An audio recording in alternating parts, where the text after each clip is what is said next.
of the United States of America, and to the republic for which it stands, one nation, under God, indivisible, with liberty and justice for all. Wonderful, guys. Thank you very much.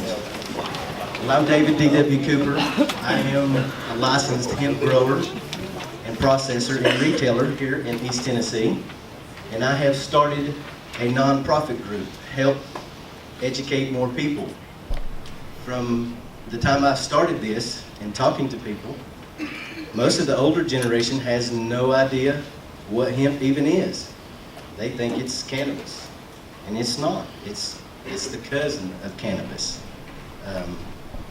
There's a lot of great things that the hemp plant does for us.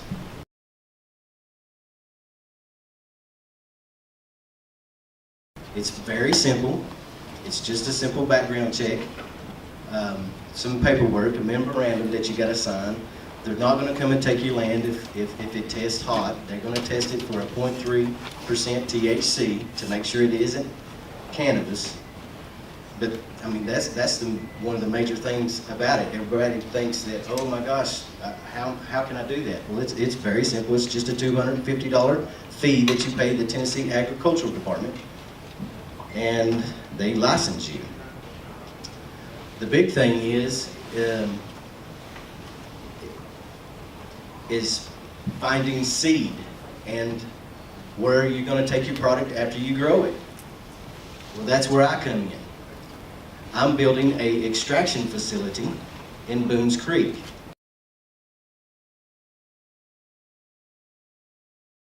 The application period for the 2018 growing season is from November 1st to April 1st. Applicants wishing to participate in the department's pilot program must complete an application and required documents. As an applicant, they must submit their application and a signed memorandum of understanding with the department. Applicants are asked to please complete the application in full by April 1st.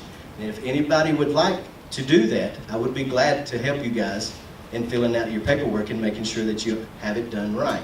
One of the major things that they ask for is they want cameras, a fence, and GPS coordinates, which is not that big a deal. You can go buy cameras at Harbor Freight, $100. Simple wire strand fence will work. They have no regulations on what kind of fence you have. The applicants will be notified of approval, but licenses will not be issued until after the April 1st deadline.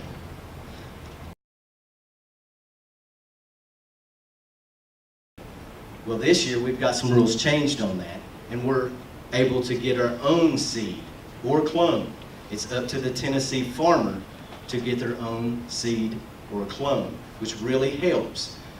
For one, of course, there's no infrastructure really built for the hemp industry yet, which I'll get to that in a minute. You're also able to grow indoors in the state of Tennessee. If you're not wanting to do a big grow acreage-wise or anything like that, you can do a simple grow in your backyard with a greenhouse.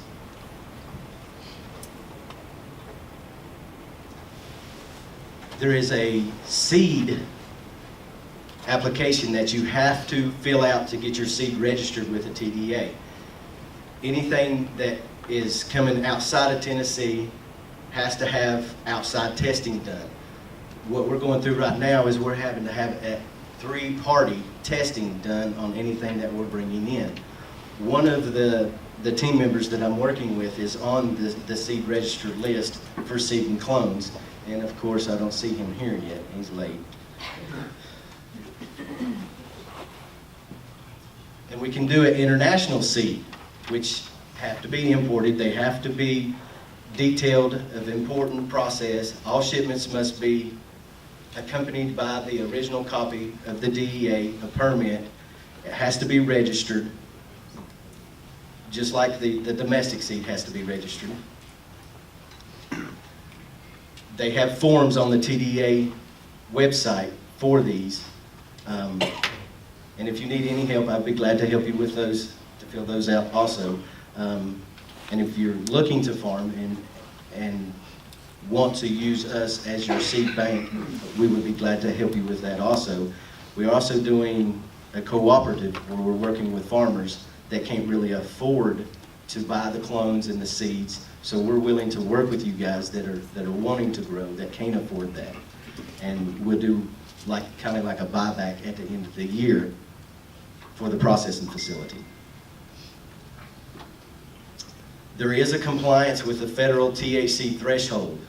All applicants must use only seed or plants that are demonstrated to confirm to have a 0.3 THC threshold. If they come out, the DEA before harvest, a couple weeks before harvest, they'll come out and they will do a test. That is out of the farmer's pocket. It usually runs anywhere from a $300 to $400 range to get that testing done. And if it does for some reason come back over a 0.3 threshold, all they'll make you do is burn it and destroy it. They won't take your property, they won't take you to jail.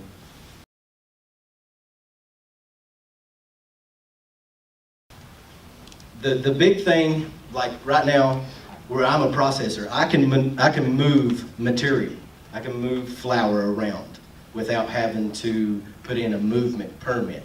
But any time that those seeds or clones are moved anywhere, there must be a movement application put in, and they'll send you back a confirmation number. So if you was to get pulled over or anything like that, you'll have that confirmation. If you don't have that confirmation, they will charge you for having cannabis. They're not going to play with us. So you must abide by what they're wanting to do with all this paperwork.